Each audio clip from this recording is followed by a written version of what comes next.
Okay, guys, here we go. Last little bit of our class this evening. So, pricing strategies. So, how customers view a price. So, price evaluation goes like this. Value equals perceived benefit minus the perceived cost. So, a couple little facts. Customers are more likely to buy products whose price went into the number 9. Never thought about that. And then anchoring can change consumer perceptions of price.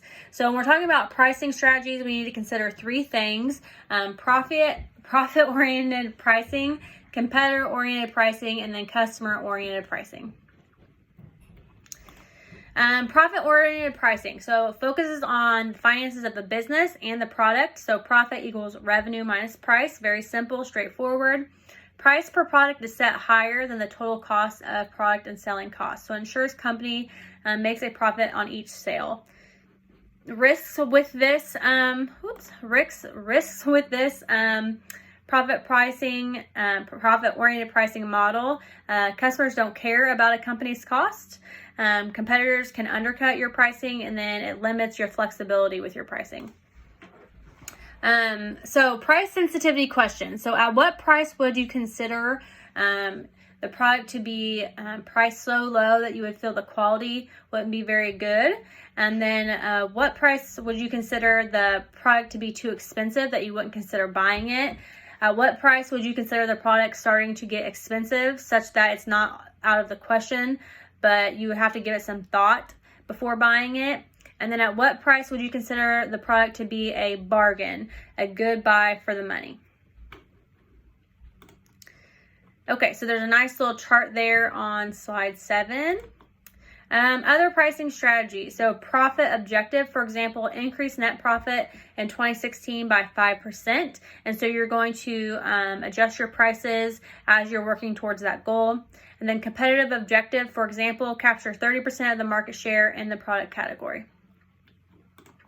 So break-even price. The break-even price is the price that will produce even revenue to cover all costs at a given level of production. Competitive pricing. So matching a competitor's price requires competing on other parts of the marketing mix. Pricing above compensation requires a clear advantage on some non-price element of the marketing mix. So what is it besides price that puts you above your competitor? Pricing below the competition to increase sales volume with lower profit margins is effective if a significant segment of the market is price sensitive and or the organization's cost structure is lower than competitors. So this only works if your consumers are concerned about price and if your company has the ability to still operate with that lower revenue. And then finally, the risk of competing on price to price war. So is your competitor going to try to undercut you after you lower your price, and is it going to have to be a back and forth type of thing? Value-based pricing. So price is what you think your product is worth to that customer at the time. So the approach regards the following as marketing price truths. To the customer, price is the only unpleasant part of buying. Price is the easiest marketing tool to copy. Price represents everything about the product. Still, value-based pricing is not altruistic. It asks and answers 2 simple questions. What is the highest price I can charge and still make the sale? And am I willing to sell at that price? Tactical recommendations from value-based pricing. Employ a segmented approach toward price that considers how each group of customers assess value. Establish the highest possible price level and justify it with comparable value. And then use price as one component in the marketing mix, building compelling value across elements of the offering. Price skimming. A firm changes the highest initial price that customers will pay. As the demand of the first customer is satisfied, the firm lowers the price to attract another, more price-sensitive segment. So, for instance, the price is set at a certain amount. Somebody or a couple people buy it. They write awesome reviews on the website, and so then they lower the price to try to draw some people in, showing that it's on sale, something like that, that kind of grabs people's attention and then it helps them buy that product. Price skimming and customer segmentation. So price skimming can also be a part of the customer segmentation strategy, and it shows that in that chart. If we look at slide 15, penetration pricing is where the price of the product is initially set low to rapidly reach a wide fraction of the market, and then initiates word of mouth to enlarge the market share and exploit the economy's scale. Okay, so the advantages of using that model of penetration pricing, it can result in fast diffusion and adoption across the product life cycle. It can create goodwill among the innovators and early adopters. It establishes cost control and cost reduction pressures from the start, leading to greater efficiency because you've already taken off, and so you've kind of already got a little bit of revenue built up for you. It discourages the entry of competitors and takes existing competitors by surprise. So if you're already dominating a market that quick, it makes people think about whether they can actually penetrate that market and compete with you. And then it can generate high stock turnover throughout the distribution channel, which creates important enthusiasm and support in that particular channel. Okay, disadvantage of penetration pricing. It can create long-term price expectations for the product and image perceptions for the brand and company that make it difficult to raise prices later. So that is all about customer perception. And then low profit margins may not be sustainable long enough for the strategy to be effective for your company. Cost plus pricing. So cost plus pricing, sometimes called gross margin pricing. It's most widely used pricing method. The manager selects a goal, a particular gross margin that will produce a desirable profit level. Gross margin is the difference between how much the goods cost and the actual price for what it sells. This gross margin is designed by a percent of net sales, and the percent chosen varies among types of merchandise.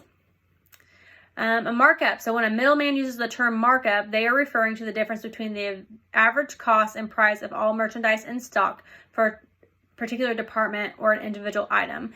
For this, I want you to think about Kohl's versus TJ Maxx. So you can go into TJ Maxx and buy name brand apparel much cheaper than if you walk into Kohl's. I do it all the time for my 5-year-old.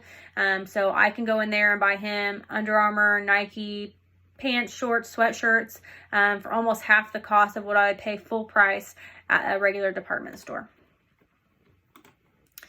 Discounting strategies. So there are quantity discounts, seasonal discounts, cash discounts, personal allowances, trade-in allowances, price bundling.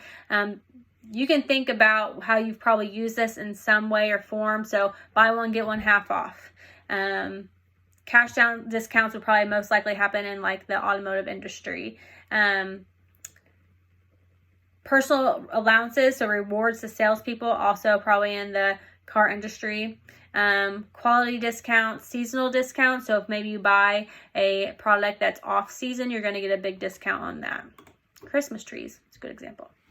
All right, so price elasticity. I want you to pay close attention to this slide. So price elasticity measures the responsiveness of quantity demand to change in the product price. So when the absolute value of a price elasticity is greater than, the price is elastic.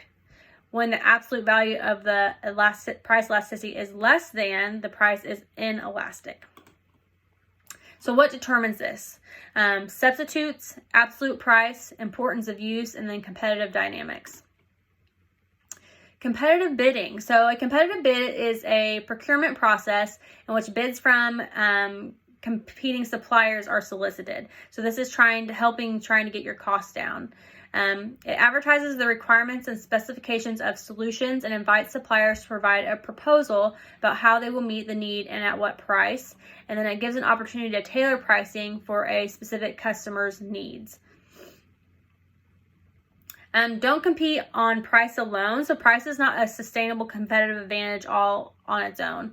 Low prices can jeopardize a company's ability to profitably deliver and sustain value. So you cannot just go off price alone. You have to have something else to compete with other than just your price. Okay, you guys, I kind of flew through that a little bit. So that concludes the PowerPoints.